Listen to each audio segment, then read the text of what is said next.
¿Qué es lo que tenemos y qué es lo que hemos ido hablando en la anterior clase? Hemos ido hablando sobre el capital de la inversión, cómo nosotros podemos manejar el dinero y cómo este puede fluctuar en el transcurso del tiempo.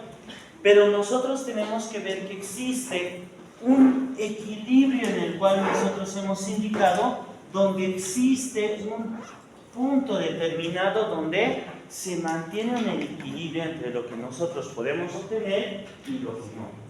Oferta y demanda. En este caso podemos decir y hablar sobre la oferta y la demanda del dinero como tal.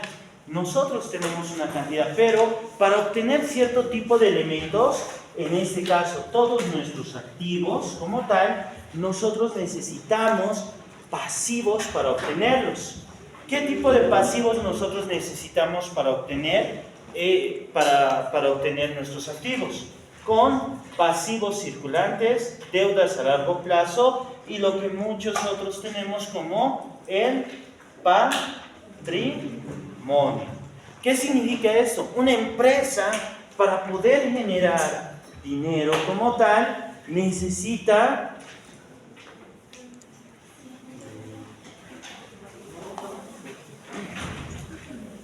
ya, las tres ya están elegidas. Ojo. Las tres. No importa si se han ido dando. Ya tengo tres, ¿no ven? 1, 2, 3. ¿Ya? Entonces, nosotros necesitamos fuentes para obtener todo lo que tenemos. Pero todo esto tiene que tener un rendimiento. Es decir, que nosotros necesitamos realizar cosas para generar rendimientos.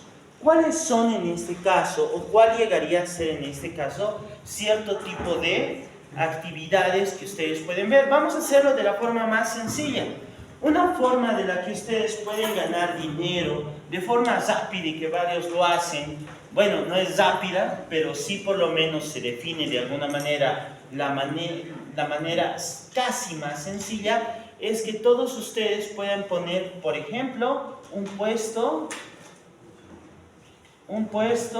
de café. ¿Qué se necesita para un puesto de café? ¿Alguien me puede decir? Son cosas muy sencillas. Ya.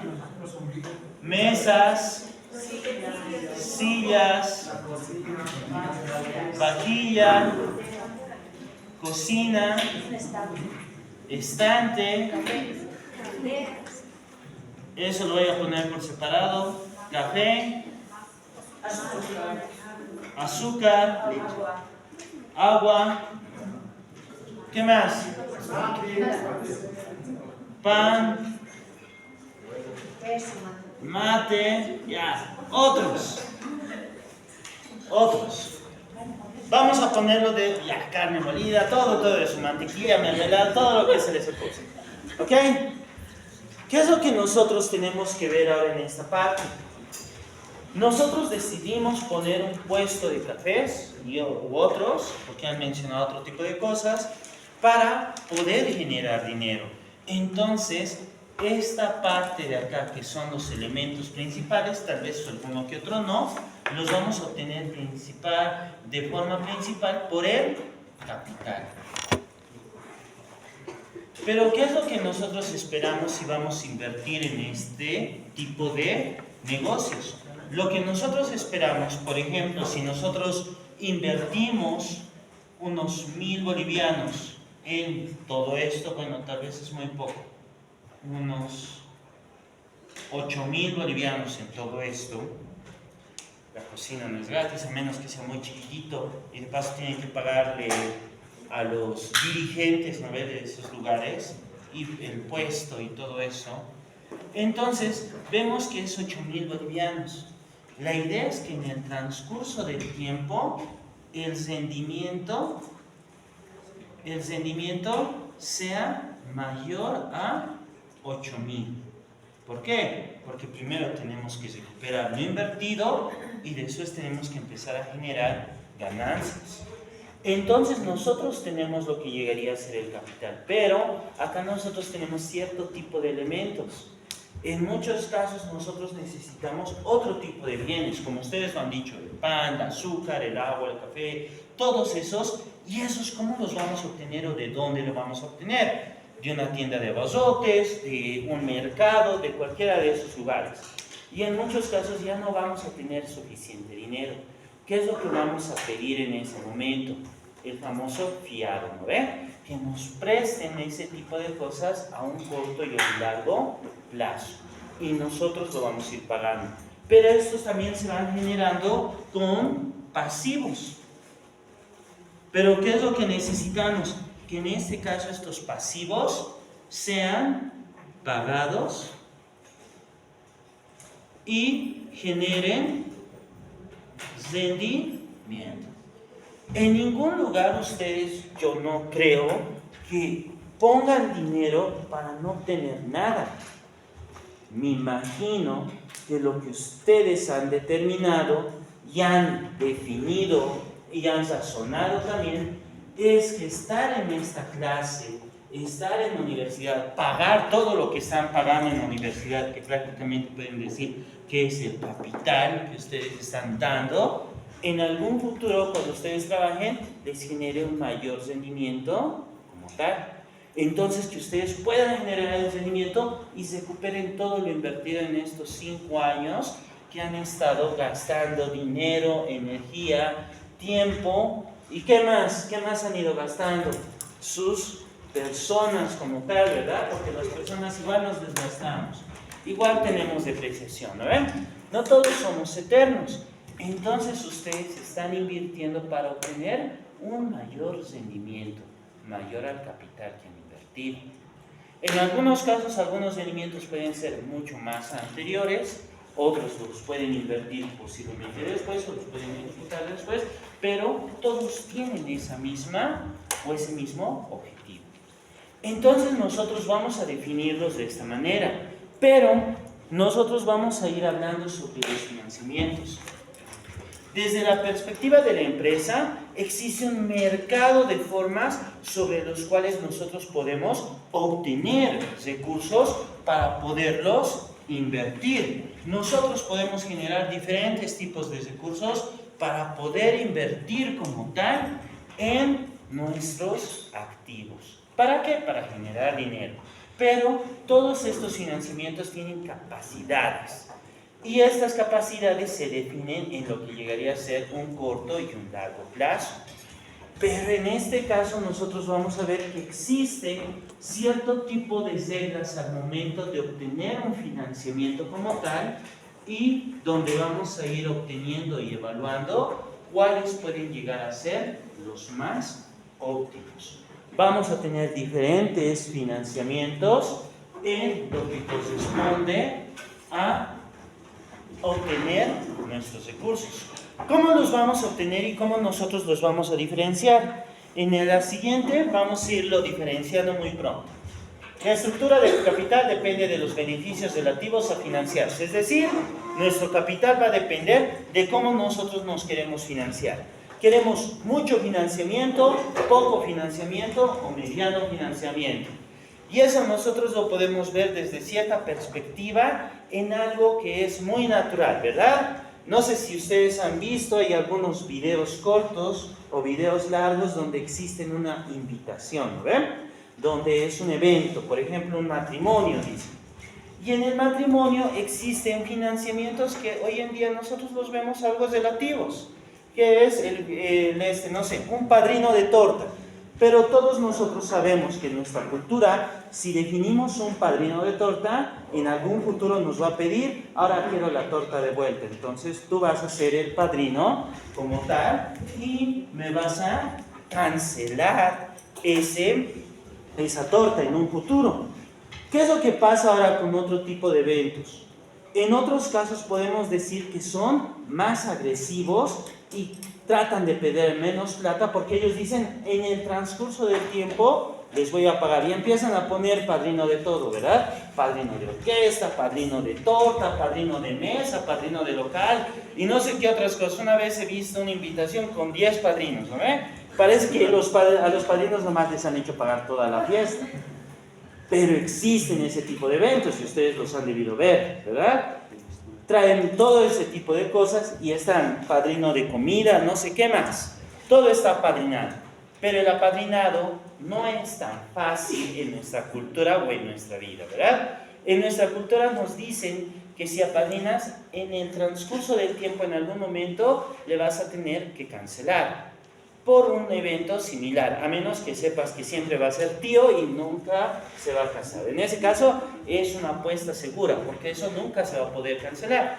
Pero eso es lo que uno tiene que ver. Si somos más agresivos en obtener cosas financiadas, que no sean de nuestro dinero, pero que en algún momento nos puede llegar a costar.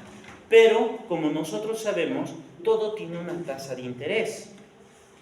Obviamente, un padrino no nos va a decir, quiero que compres algo, pero como ha pasado cierto tiempo, tienes que gastar más. No. Pero la misma vida y la inflación va a realizar eso. Ambos sabemos que, o todos nosotros sabemos, que las cosas no cuestan como antes. Por ejemplo, esto no sé cuánto habrá costado, pero tal vez en algún momento solamente ha costado 5 bolivianos. Al día de hoy tal vez está costando unos 10, 15 bolivianos, tal vez 20. Eso ya lo podemos ver en el transcurso del tiempo. Entonces todo va a llegar a generarse y a tender a subir de precio. El tiempo siempre nos da ese tipo de estructuración. La relación entre los elementos de la estructura de capital de la empresa se le llama la razón de apalancamiento. ¿Qué significa el apalancamiento? Nosotros podemos definirlo como algo bien fácil, ¿verdad? Todos ustedes conocen un albañil. El albañil lo que hace es meter la pala y sacar la tierra. Imagínense que sus empresas son esa tierra y lo que quieren es que alguien ingrese dinero en sus tierras, la extraiga con esa fuerza. Ese es el apalancamiento. Que un tercero, una fuerza tercera, empiece a generar recursos para la otra. ¿Cuáles son las formas de apalancamiento? El apalancamiento es el financiamiento con el cual obtienes tu negocio y tu negocio prospera.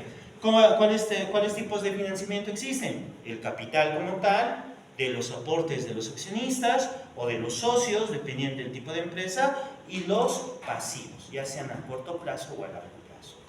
Entonces estos van a apalancar tu negocio.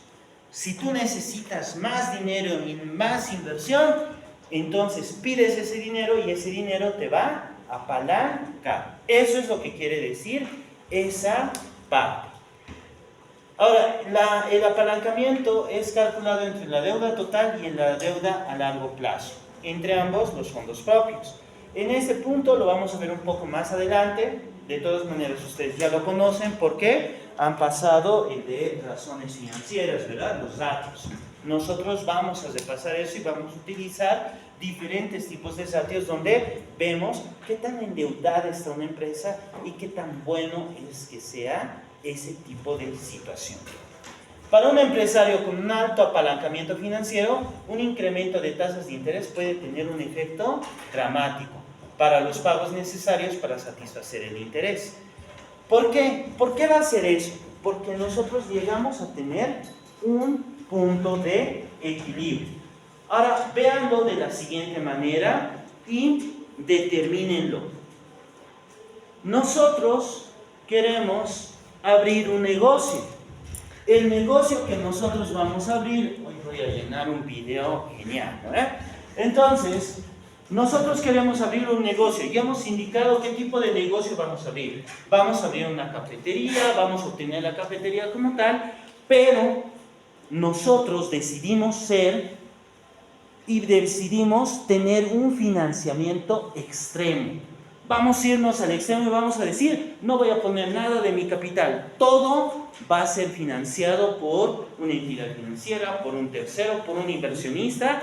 Todo va a ser financiado por alguien.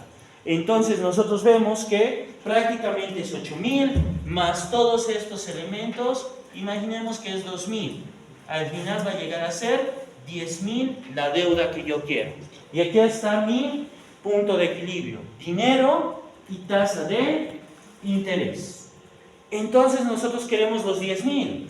En ese momento nosotros hemos conseguido estos 10.000 y vamos a conseguir una tasa del 25%. Entonces nos hemos apalancado y hemos dicho, es suficiente. ¿Por qué? Porque en el transcurso del tiempo, en nuestras ventas de café mensualmente, lo que nosotros vamos a pagar va a ser, por ejemplo, 500. 500, 500, 500. Y lo que nosotros generamos es, nuestros ingresos pueden llegar a ser de 600. Y por lo tanto, ¿cuánto nos sobra? 100 para realizar nuestras actividades. 50 lo podemos invertir y 50 destinarlo a comida y otro tipo de cosas. ¿Qué es lo que pasa en este tipo de situaciones? Si se dan cuenta, prácticamente todo lo que recibe lo paga. No existe mucho dinero con el cual se puede llegar a caer. Cuando es así, el interés o la tasa de interés, si cambia, sobre todo si va para arriba, puede tener un efecto dramático. ¿Por qué? ¿Qué tal si pasa que el banco evalúa toda la situación de Bolivia, dice, no, estamos mal, todo está pasando en esta empresa y vamos a tener que subir la tasa de interés? Y va a ser 28. Al ser 28 la tasa de interés, lo que nos hace es que mueve el punto de equilibrio. Esto era 25. Cuando sea 28%, esta parte va a bajar. Y el dinero que nosotros vamos a requerir va a ser menor y nuestro punto de equilibrio va a estar acá.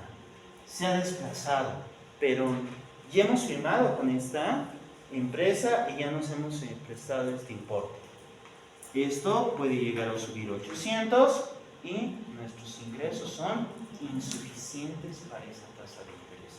Entonces es donde nosotros vemos que si somos demasiado, ¿cómo lo podemos decir? Tratamos de tener un financiamiento o un apalancamiento extremo, nos puede llegar a repercutir de manera negativa. Eso es lo que nos indica. Y es por eso que establecemos que las empresas tienen que tener fondos propios. Es el capital que una empresa puede afrontar cierto tipo de riesgos. ¿Qué significa en esta parte o qué nosotros podemos evaluar en esta parte? Que nuestros ingresos son 600 y tenemos 800. Pero ¿qué pasaría si nosotros decimos, antes de iniciar el negocio, mínimamente tengo que tener 1.000 bolivianos de reserva para, por si acaso, cualquier eventualidad? Si se dan cuenta, esos 1.000 bolivianos les va a servir por un tiempo para reacomodarse, ajustarse y buscar tal vez otro financiamiento. Y es por eso que nos dice que los fondos propios llegan a ser un capital que afronta cierto tipo de riesgos. Se ha presentado ese riesgo, pero con el fondo propio que tenía al principio, puede afrontar por un tiempo cierto tipo de eventualidades. Es por eso que nosotros necesitamos evaluar cuánto necesitamos, pero medir los fondos propios necesarios, medir el financiamiento que nosotros vamos a tener, es cuando nosotros tenemos que ir evaluando y reconsiderando cierto tipo de actividades. Espero que hayan considerado bien su tarea, ¿verdad? Entonces, ustedes en ese caso tenían una gama de opciones para saber cuál es la mejor. ¿Cuál habrán escogido? Eso ya lo vamos a saber. Estos fondos están limitados por los aportes de los accionistas. El dinero de los accionistas no es ilimitado. Las utilidades de invertidas y consecuencia de esto motiva a las empresas a salir a vender sus acciones. Algo que nosotros tenemos que ir evaluando es que no siempre los inversionistas o la persona que ha dado el capital tiene dinero infinito. Muchos inversionistas llegan a tener dinero como tal, abren su empresa, sin embargo siempre necesitan más y pueden llegar a vender su negocio. Y eso es lo que ha pasado también en diferentes empresas de Bolivia. Es por eso que se cotizan en algunos casos acciones. y vamos a ir viendo, bueno, en nuestro caso, y en Bolivia no es tanto, pero sí vamos a ver un caso donde se genera en venta de acciones y como tal. También tenemos que considerar la deuda, que ya hemos hablado. Es una alternativa para poder generar recursos o para poder tener fondos e invertirlos. Pero nosotros va a depender que una alternativa es el capital. Al final, mal que bien, todo lo que está en el lado del haber son deudas, ya sea con terceros o ya sea con los dueños de la empresa. Los dueños de la empresa también se les conoce como un pasivo. ¿Ok? Todo eso se tiene que ir devolviendo. Un crédito permite a una empresa desarrollar proyectos de inversión sin tener que ceder parte de su propiedad y en consecuencia perder parte de las utilidades.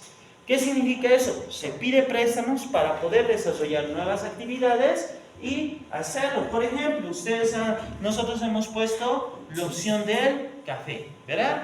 Otra forma es que cuando nuestro café esté bien establecido, ya tengamos clientelas, ya hayamos visto estudiantes de la Salesiana que adoran el café y esos sándwiches, y ya tengamos ese mercado ya definido. ¿Qué es ahora lo que tenemos que seguir? Vamos a copiar del lado, ¿verdad? ¿Qué podemos copiar ahora? ¿Qué comen más que todos ustedes? Hamburguesas, ya. Entonces nos pedimos un préstamo y como ellos ven que nuestra empresa está yendo tan bien, empezamos a abrir la empresa de hamburguesas. Y en este caso nosotros ya dividimos el riesgo, pero siempre ya con una alternativa fija de ingresos ya establecida. ¿Verdad? Entonces, lo que nosotros buscamos es hacer eso. Ahora, ustedes han tenido que buscar una opción. Nosotros tenemos las instituciones financieras. ¿Qué hacen las instituciones financieras? Prácticamente es el mercado de dinero. ¿Qué hace el mercado de dinero? Podemos decir que tiene tres elementos principales. El primero es la distribución de activos a las carteras de los inversionistas que desean poseerlos. ¿Qué hace el banco? El banco recibe dinero de todas las personas y lo que hace es prestarle poco a poco a personas que quieran invertir.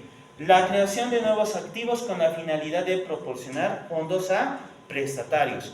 No solamente va a prestar dinero, sino que el banco también los va a invertir. Va a ingresarlos en depósitos a plazo fijo, va a comprar bonos, va a comprar otro tipo de elementos o instrumentos financieros.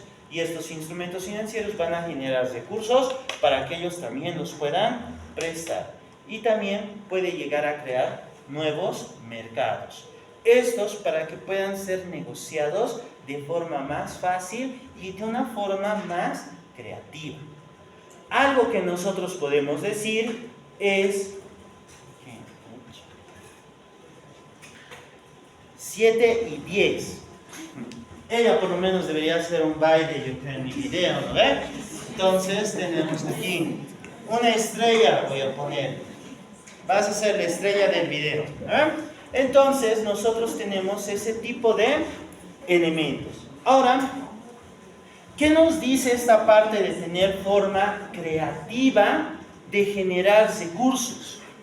Y les voy a dar, por ejemplo, les voy a dar un ejemplo donde los bancos están viendo una alternativa. Por ejemplo, en el caso de que todos ustedes empiecen a trabajar y realicen diferentes actividades, lo primero que les piden que abran a ustedes es una caja de ahorros. Y lo más aconsejable para todos es que abran una caja de ahorros. ¿Por qué? La caja de ahorros es donde ustedes van a mantener su dinero y van a poder realizar diferentes transacciones. En esa caja de ahorros les van a ingresar montos de efectivo y ustedes los van a poder descontar ya sea en diferentes medios. Pero existe una alternativa la cual teóricamente los hace más fácil todas las transacciones. En este caso, ¿qué podemos decir que es más fácil que tener una caja de ahorros? Y todos dicen es la billetera móvil, ¿verdad? Todos ustedes, algunos de ustedes tal vez tienen billetera móvil, ya sea Yape o ya sea YOLO de Ganadero y del Banco de Crédito, y les dicen, utilicen este medio de pago. Y ahora muchas empresas, muchas personas y tiendas utilizan lo que llegaría a ser la billetera. ¿Cuál es la diferencia entre los dos? Que la caja de ahorro, por lo menos aunque sea pequeño, recibe un interés. Imagínense para el banco, ¿qué significaría que 1.000.000 de bolivianos esté en una caja de ahorros? Si está en una caja de ahorros 1.000.000 de bolivianos, esto significa que ellos deberían pagar, por ejemplo, dependiendo del tipo del interés, unos 20.000 bolivianos. De diferentes personas, ya sean de ustedes o ya sean de otros. 1.000.000 de bolivianos en diferentes personas les representa al banco un costo de 20.000 bolivianos. Pero en una billetera les tienen que pagar intereses, se olvidan de este gasto y todo es dinero que ellos pueden utilizar libremente. Entonces, lo que nosotros vemos es que el banco, que las entidades financieras utilizan y crean nuevos mercados en función de sus necesidades. En este caso, si ustedes tienen dinero en billetera, deberían mantener 10 pesos, 20 bolivianos, 50, solamente por eso, porque es una billetera. Pero si están o conocen a alguna persona que tiene todo su dinero en esa billetera, posiblemente esté perdiendo una cantidad moderada de dinero. Entonces nosotros empezamos a ver cómo funcionan las instituciones financieras y cómo estos empiezan a generar. Ahora, las instituciones financieras son dos grupos de empresas que manejan dinero como tal y otras que no manejan el dinero en específico, sino de una manera más intervalada. En ese caso tenemos los monetarios. ¿Cuáles son los monetarios? El Banco Central en un inicio, los bancos, las cooperativas de ahorro y crédito, las IFDs, las entidades financieras de vivienda. Todas estas sabemos que manejan dinero como tal, porque constantemente depositan y sacan dinero. Pero tenemos otros que no son tan monetarios. En este caso, uno de los grupos que ustedes también los han visto son los fondos de inversión. Los fondos de inversión como tal solamente recaudan dinero y los invierten. En ningún momento los van prestando. Solo hay una línea de vida del dinero. En cambio, en el banco es circulante. Los fondos de pensiones, bueno, en este caso ya están extintos, ¿no ven? Solo tenemos a la gestora. Y las aseguradoras y otro si es que hubiere. En este caso, las aseguradoras también son mercados financieros, porque ellos igual van generando cierto tipo de movimiento financiero sin necesidad de realizar diferentes movimientos. De esos tenemos al gobierno. Como ya hemos hablado, el gobierno regula los mercados financieros y define cierto tipo de prácticas para que no suceda un monopolio o un oligopolio sobre el dinero. Entonces, su principal justificación para regular es para que el dinero se produzca o se genere de forma eficiente. Y en este caso, lo que el gobierno requiere es que los bancos sigan una actividad de forma más competitiva, de manera de que todo esto puede llegar a fluctuarse. Si la competencia falla, el mercado va a fallar. ¿Cómo regula el mercado el gobierno?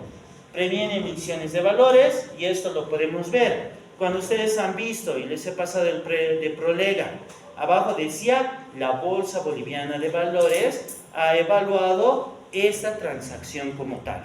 O bueno, en otras palabras, ¿no? Pero ahí ustedes pueden ver que la Bolsa Boliviana de Valores es una tuición de que evalúe de que el mercado de valores se ha regulado acorde y que solamente empresas, por lo menos en un inicio sanas, estén cotizando sus valores.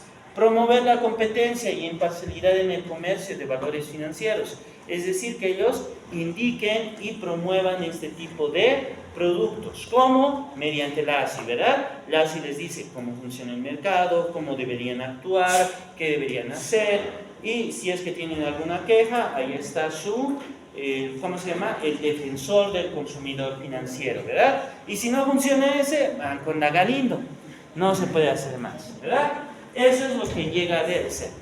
¿Qué otras funciones de regulación tiene? Promueve la estabilidad de las instituciones financieras. ¿Cómo va a promover? Mediante el Banco Central. El Banco Central tiene un fondo y tiene una actividad, la cual, si es que no puede salvar la institución, por lo menos va a hacer que toda esa transición sea la más adecuada posible. ¿Qué es lo que ha pasado en nuestra realidad? Justamente el segundo camino con el Banco Fácil, ¿verdad? Restringir actividades de empresas extranjeras en los mercados e instituciones domésticas. ¿Cómo ha realizado esto el gobierno? Mediante la ASI ha sacado una regulación y ha indicado los bancos no pueden utilizar bitcoins, ¿no? No podemos, está prohibido. Entonces, mercados extranjeros que ingresen a nuestro país.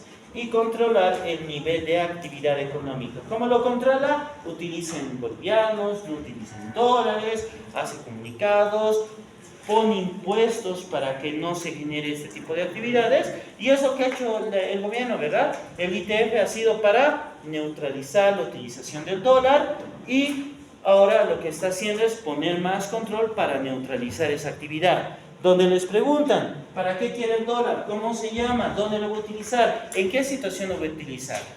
¿Y vas a generar más dólares o no con esa actividad? Entonces es donde se dan ese tipo de elementos. La política económica es algo más desarrollado y algo diferente. ¿Qué podemos decir de la política económica? Es la forma en que los gobiernos definen cómo van a generar recursos y cómo van a destinar los recursos, ¿verdad? Nosotros vemos que siempre se tiene un fin colectivo y un beneficio colectivo. ¿Cuáles son los fines y los beneficios colectivos? El que ayuda a toda la población. Todos los que ayudan a toda la población son fines colectivos. ¿Qué es lo que está determinado? Y esto lo podemos ver desde hace tiempo y épocas atrás, donde nosotros veíamos que existían, sobre todo en la época feudal, donde existían monarcas o de diferentes formas, llamados también reyes, donde ellos decían, nosotros les vamos a dar un servicio. ¿Cuál es el servicio? El de protección. Nadie te va a atacar, nadie te va a robar, nadie te va a hacer eso. Entonces lo que ellos ponían es guardias, pero los guardias tienen que comer, tienen que alimentarse, etc. Entonces, ¿qué es lo que pasaba en esta situación?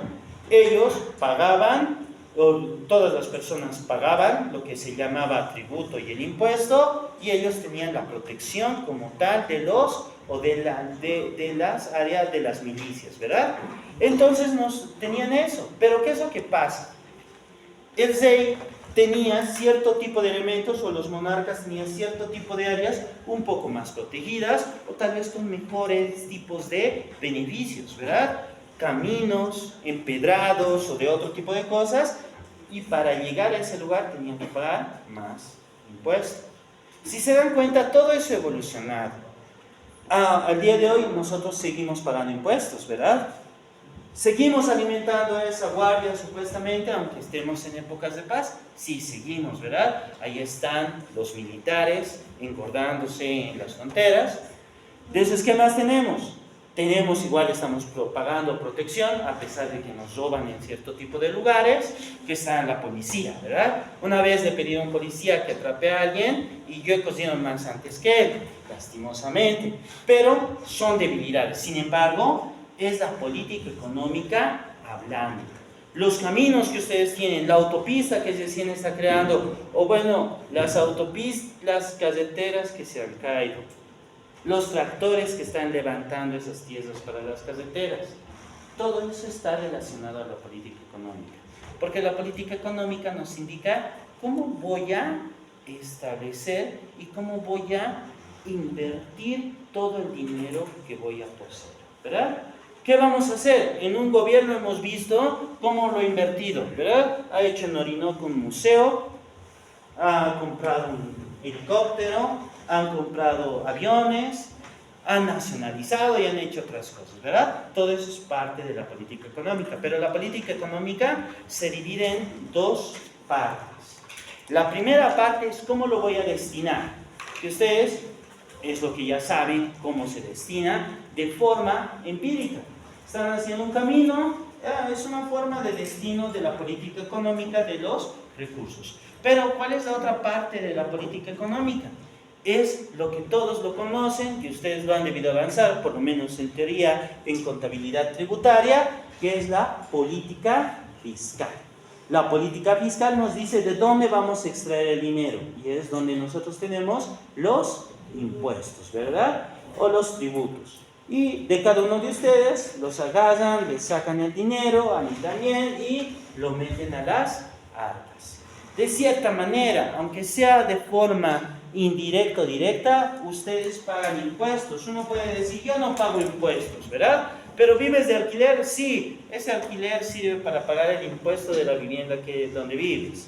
¿Compras una Coca-Cola? Sí, esa Coca-Cola ha tenido en algún momento que pagar el gravamen arancelario y otro tipo de impuestos para que tú lo consumas. Entonces, de forma directa o indirecta, estos recursos llegan al Estado y el Estado los va a distribuir.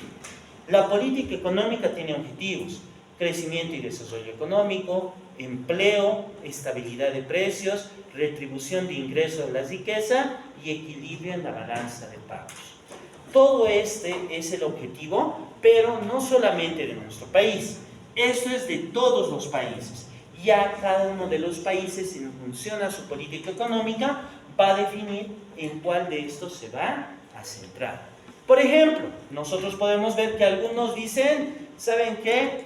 Vamos a irnos directamente a la estabilidad de precios y todo va a ser estable en mi país.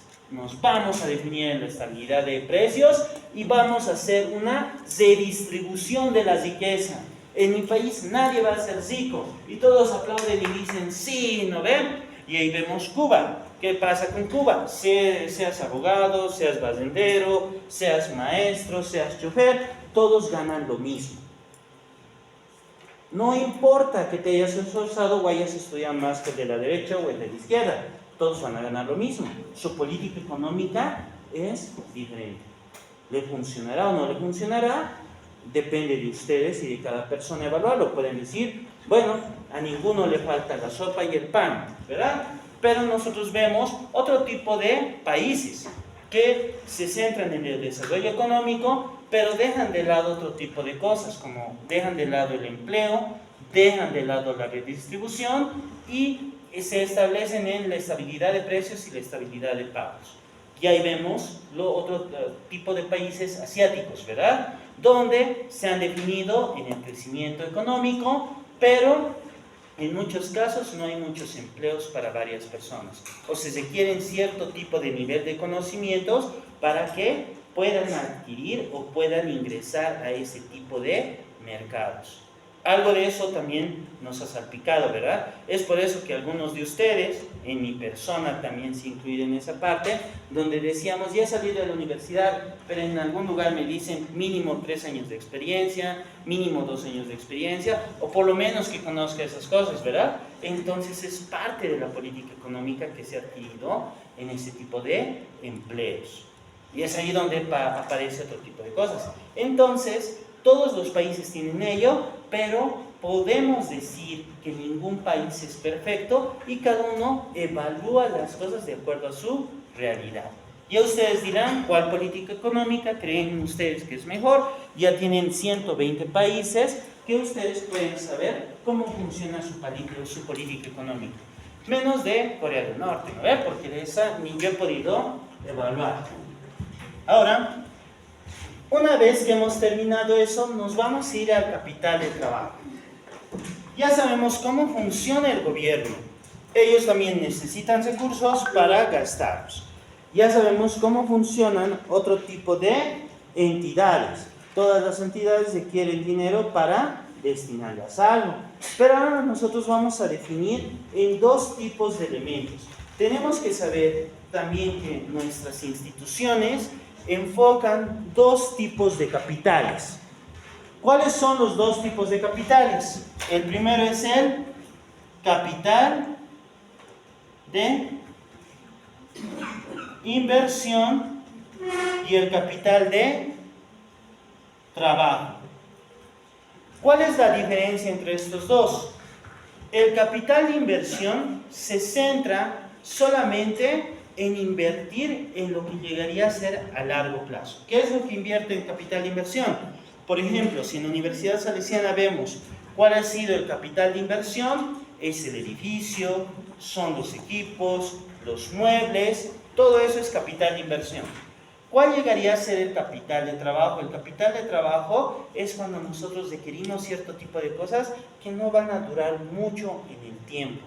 Y en este caso podemos decir los marcadores y otro tipo de elementos.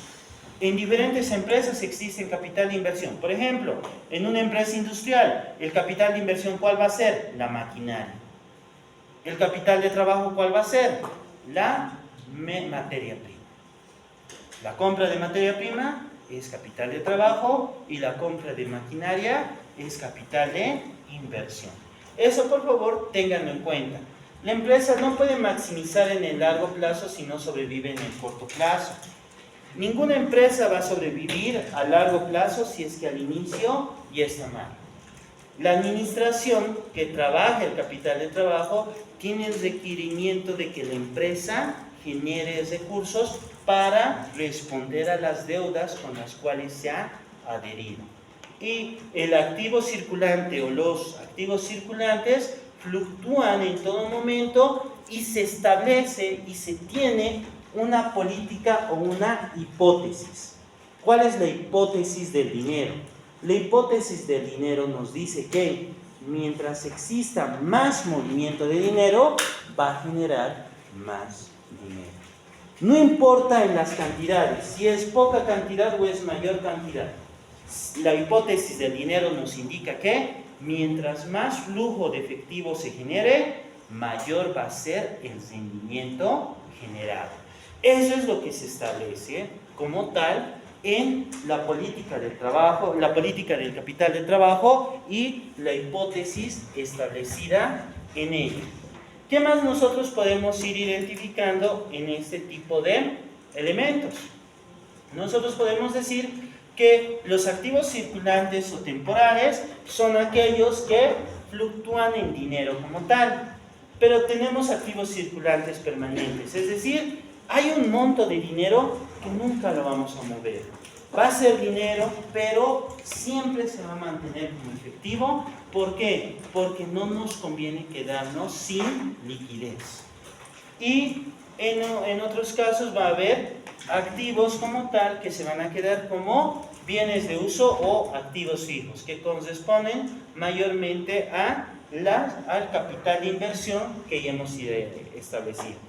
Esa es la política del capital de trabajo. ¿Cuál es la política? La política se establece en tener dinero circulante que se va a mover todo el tiempo, dinero circulante que va a estar debajo de los colchones o debajo de la almohada y dinero que va a ser invertido para bienes al largo plazo.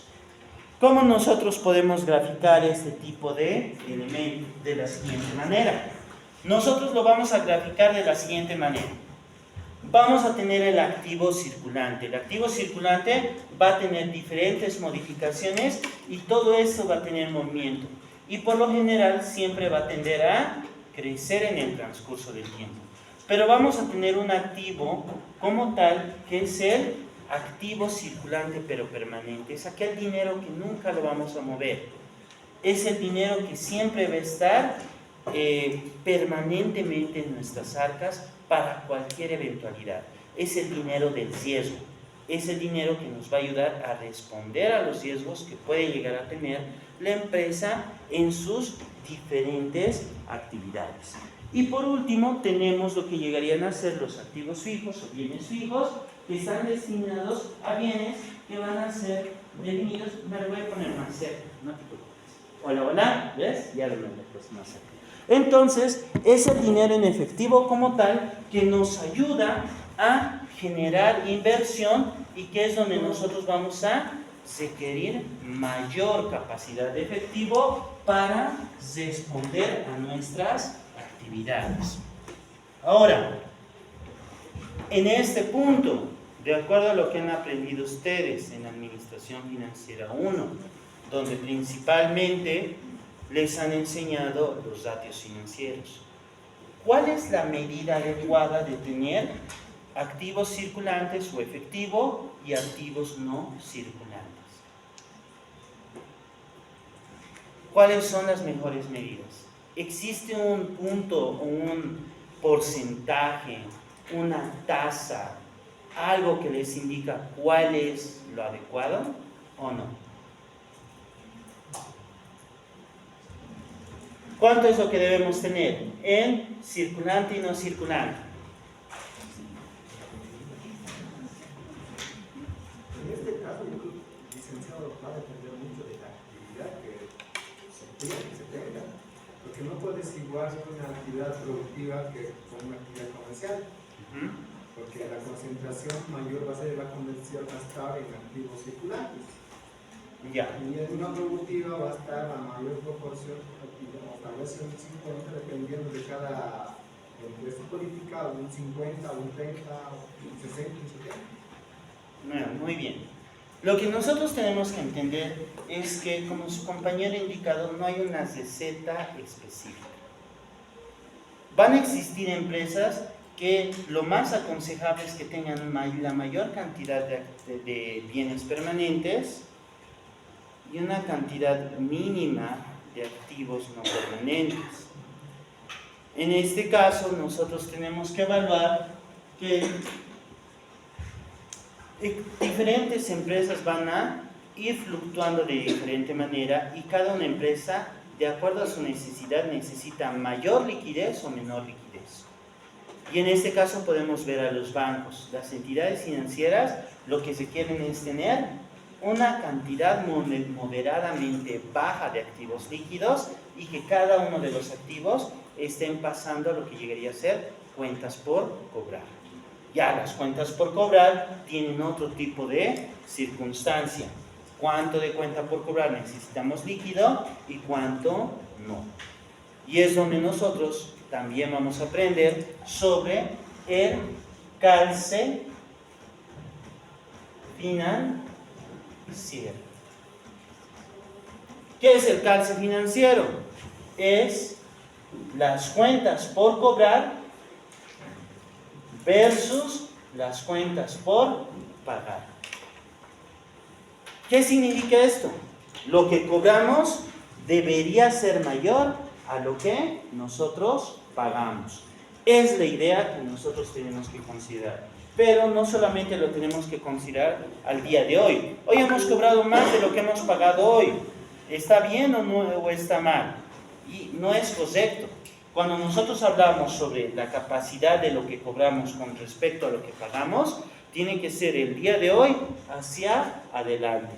Y por lo menos se tiene que evaluar 5 años para adelante. Ustedes lo van a calcular también. Les voy a dar las herramientas necesarias para que esto lo puedan hacer. ¿Ok? En esa parte tenemos que agradecer algo. Que más bien he podido desarrollar una herramienta para que ustedes puedan generarlo o les dé los datos para que ustedes puedan desarrollar. Yo les voy a pasar lo que corresponde a las fórmulas y ustedes lo van a practicar.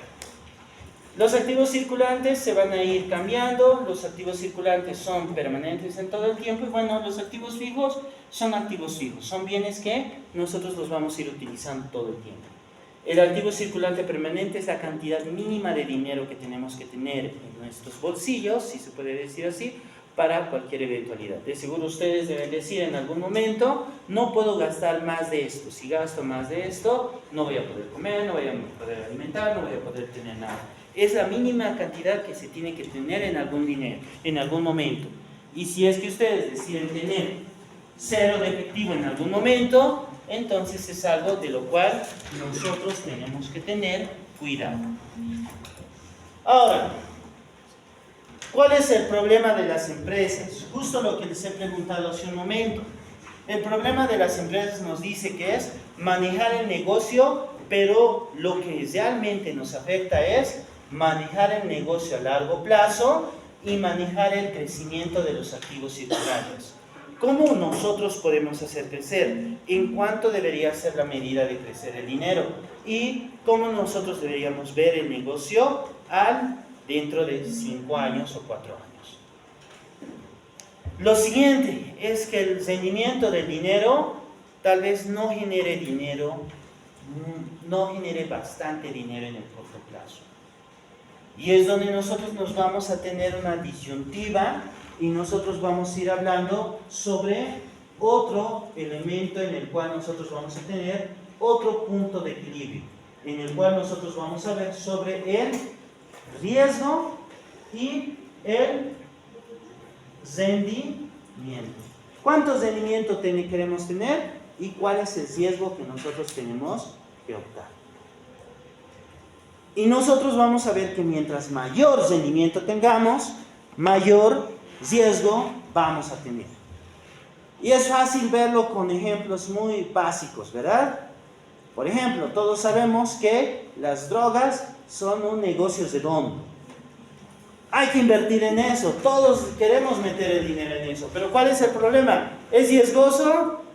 Si apenas nos pillen, no podemos ir a la policía a decirles me han robado mi mercadería, ¿no? No podemos decirle eso, o en algún momento ustedes han visto que el contrabandista le está diciendo a la policía, quiero saber quién me ha robado mi droga. No va a pasar eso. Entonces, ¿qué es lo que indica? Mientras mayor rendimiento tenga, mayor riesgo va a tener. Otro tipo de elementos, de riesgos que nosotros podemos llegar a tener. Cada uno de los negocios que nosotros vemos que tienen gran rentabilidad, siempre llegan a tener riesgos mayores. En algún caso, nosotros podemos decir, fuera de las drogas, otro tipo de actividad, y decimos, esas señoras, señores que trabajan en la zona 16 de julio, en Los Justus y en otro tipo de lugares, traen hasta Pedro Fernández y se dan el lujo de bailar con ellos, ¿no ve? Es que, ¿qué hacen ellos? Yo quiero entrar en ese negocio, ¿no ve? Yo tengo osado, yo también quiero ganar como ellos, yo también quiero tener ese tipo de actividades, y es donde nosotros nos vamos inmersos en todo ello, pero vemos también que ellos tienen cierto tipo de riesgos. ¿Por qué? Porque ellos traen su mercadería no por las vías legales, ¿no ve? Si es que pagan el tributo, tal vez pagarán la 10ª parte de lo que traen y lo demás ya viene de contrabando. Y supuestamente, ¿qué establece el contrabando? Que alguien ingrese una cantidad de mercadería al país para que éste pueda ser vendido a un menor costo. Es fácil traer contrabando, no se los voy a negar. Yo puedo ir en algún momento he ido a Desaguadero, he comprado los whiskies que me gustaban porque ahí venden de sabores y me los he traído a mi hogar, pero obviamente es más para algo personal, ¿verdad? En este caso solamente me podía traer unos 10, 5 y nadie me dice nada. Pero ¿qué es lo que pasa si yo quiero traer todo un cargamento?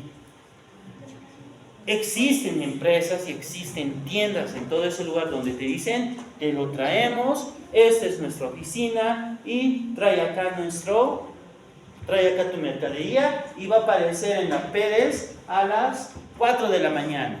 Seguro te dicen. Puedes apostar en ello. En algún momento tal vez está yendo por cierta parte de la frontera y dice, como no me conoce, lo cerraré en mi tienda y me iré a Chile u otro lugar. O cuando vuelva le voy a decir, no te conozco, ¿verdad? En otros lugares tenemos que saber y conocer bien con quién vamos a darles a ellos. ¿Es mayor riesgo? Sí, porque las pérdidas son mayores. Entonces nosotros tenemos que ir evaluando todo ello y tenemos que saber que siempre vamos a tener una disyuntiva entre lo que es riesgo y rendimiento. Mientras más rendimiento que obtengamos, mayor va a ser el riesgo. Mientras menor sea el riesgo, obviamente menor va a ser el rendimiento. Si nosotros no queremos arriesgar nada en este momento y queremos invertir nuestro dinero, es ponerlo en una caja de ahorro en un banco. ¿Cuánto es el dinero que nos va a dar?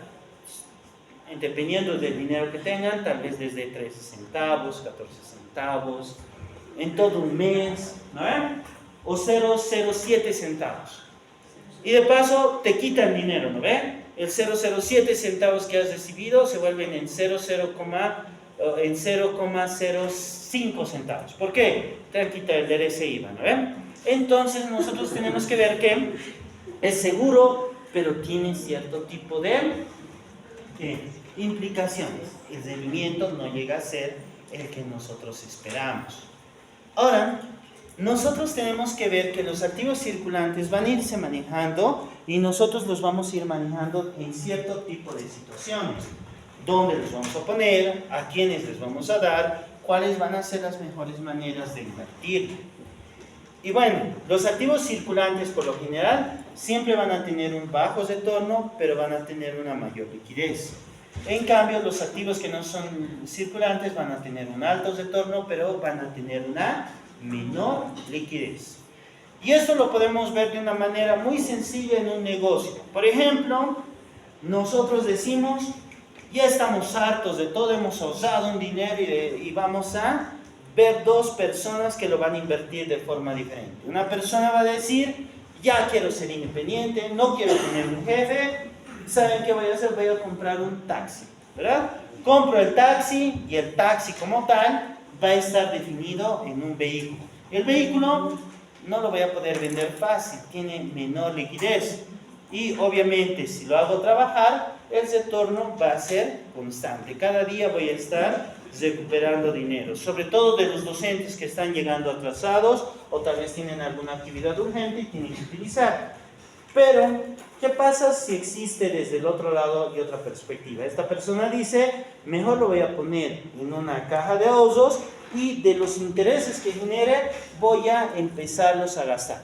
Ya, está bien, tiene mayor liquidez, es una caja de ahorro, en cualquier momento va a disponer de ese dinero, pero el retorno ¿cuánto será? 100 bolivianos, 200 bolivianos, o tal vez menos, dependiendo de los ahorros, y por lo tanto, vemos en este lado que el dinero como tal en efectivo siempre va a tener un bajo rendimiento en comparación que nosotros adquiramos algo que no tiene mucho o bastante liquidez. Lo menos líquido es lo que más dinero genera. A menos que sea gasto justo, ¿no ve? Eso ya es otra cosa. Estamos hablando desde la perspectiva de una empresa. Y el capital de trabajo se define por cierto tipo de elementos. ¿Cuál es el dilema que hemos indicado hace un momento? Riesgo y retorno. Riesgo del dinero, retorno del dinero. ¿Cuál es la mejor manera de invertir esta posición? Es manejándolo con los préstamos. ¿De dónde lo obtenemos y hacia dónde lo vamos a dirigir? Entonces nosotros vamos a ir viendo y evaluando este tipo de elementos, cómo nosotros vamos a ir realizando las actividades que establecemos en nuestras inversiones. De esa manera nosotros vamos a manejar el dinero. Ahora, el último, por favor, puede prender la luz. ¿Sí? Sí, dime. ¿Cuál es la forma más adecuada o óptima de inversión? ¿Perdón? ¿Cuál es la forma óptima para una inversión? Mayor rendimiento y menor riesgo. En este caso, yo digo, por ejemplo, simplemente obtener un capital propio 100% o tener un capital distribuido 30, 70 o 70-30. Depende. Tú has dicho, depende de la empresa, depende de la situación, depende de varias cosas, ¿verdad? Depende de cuál sea tu urgencia de dinero en algún momento, depende de cómo nosotros realicemos la actividad, mucho va a depender de varias cosas. En mi realidad propia, yo lo he hecho de diferente manera. He trabajado aproximadamente desde los 13, 14 años. He empezado a trabajar desde esa época. Y desde esa época, tal vez erróneamente o de manera incorrecta, todo el dinero que agarraba lo escondía y lo guardaba. He empezado a trabajar y todo mi dinero, y he dicho, lo voy a poner en una entidad financiera y he empezado a manejar el dinero de esa manera. Al cabo de un tiempo recién he visto cuánto dinero tenía y he decidido invertirlo al 100% en algo mientras mantenía mi trabajo, porque mi trabajo me iba a dar mis ingresos. Y todo el dinero yo lo he invertido. Podemos decir que me he ido mal o me he ido bien dependiendo de la perspectiva de cada uno. Por el momento yo podría decir que mi rendimiento me dice que puedo estar tranquilo o relativamente tranquilo por un largo tiempo. Pero algunos pueden decir, tal vez deberías haber invertido en algo diferente o no. ¿En qué he decidido invertir yo? No lo he decidido invertir en vehículos o lo he decidido invertir en otra cosa. Lo he decidido invertir porque ese siempre era mi sueño de pequeño y decía cuando veía el Chavo, quiero ser como Don Basiga, solo viene y cobra dinero, ¿no ven? Entonces, lo primero que he hecho al invertir ha sido comprar un terreno, construir una vivienda y vivir de los alquileres. Pues es difícil, sí, pero mi comida me lo pagan ellos, ¿verdad? Entonces mucho depende. Y van a encontrar diferentes tipos de situaciones, pero la realidad es muy diferente. ¿Por qué? Porque en algún caso viene una persona, y ustedes han debido ver videos de TikTokers o de otras personas que dicen, sé sobre finanzas, sígueme, pon tu corazón y todo eso, ¿no ven? Slash o hashtag o no sé qué macanas. Y ellos te dicen, no inviertas en una vivienda. ¿Por qué? Al invertir en una vivienda pagas en alquileres, pagas en mantenimiento y otro tipo de cosas. Y todo tu dinero se va. No sé si alguna vez han escuchado ese tipo de cosas. Y tenemos que ver también la realidad boliviana. Y uno dice, la realidad boliviana será así. Lo que recibo en un mes, y he pagado el impuesto de todo el año, y ya está. Y los otros 11 meses son rendimiento neto. Entonces ustedes tienen que ver también. Y después dice otra persona, que ustedes lo han debido conocer, y hablaba Doria Medina en esta época de crisis, donde nosotros no tenemos dólares y tenemos este tipo de cosas. El señor Doria Medina, ¿cuál era su perspectiva? Y decía, compren bienes raíces, compren terrenos. Pero tampoco les decía dónde, tampoco les decía en qué lugar, o tampoco les decía cómo. Y vemos otros lugares que, por ejemplo, lastimosamente, han hecho eso, pero la mitad del terreno ya se lo ha llevado el río. Han realizado inversiones en ciertos lugares donde el deslizamiento se ha dado. Hemos visto otro tipo de situaciones donde han invertido en bienes como tal, en cierto tipo de lugares, pero lastimosamente la realidad boliviana se va hacia un lado, se va hacia el otro, ¿verdad? ¿Y qué vemos? Existen cierto tipo de instituciones o empresas que han adquirido terrenos en lugares donde posiblemente nunca se va a llenar o nunca va a haber personas. Y ha habido otro tipo de personas que han invertido en lugares donde ahora están bastante copadas de personas, ¿verdad? Alguien me decía, yo sé que antes no era así, era vacío, ahora está lleno. Eso solamente los que viven allá lo van a poder saber. Entonces, mucho depende. Y en algún momento dice, debí haber hecho otra cosa en ese momento, pero el tiempo en